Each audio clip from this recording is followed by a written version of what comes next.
Today, the Kennedy Center's newly appointed executive director was in the hot seat. He answered questions before a D.C. federal judge about the venue closing for 2 years. This is all part of a lawsuit filed by a group of D.C. preservationists trying to block that closure.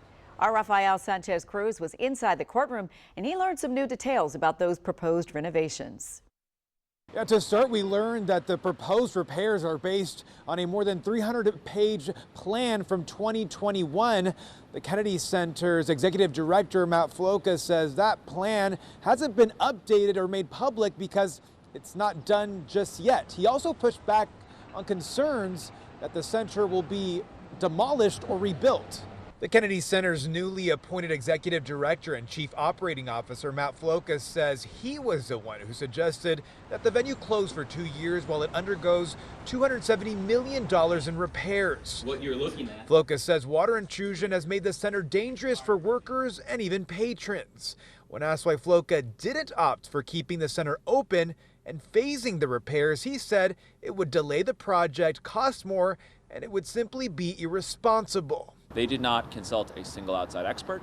They didn't do a single independent analysis. There was no one-year review. Floca admitted today there was no cost analysis done before he recommended closing the center for 2 years. He says the decision was based on the condition of the building.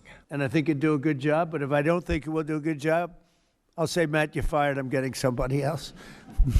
Attorneys for the preservationist groups played this clip in court. You're under no pressure, Matt, okay?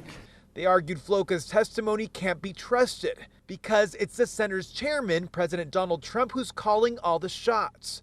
They also questioned what would stop President Trump from doing to the center what he did to the White House's East Wing. Among the proposed changes at the Kennedy Center, swapping out the iconic red carpets for black and gold ones. Floca says he doesn't know of any plans to remove the bust of President Kennedy or adding a statue to honor President Trump.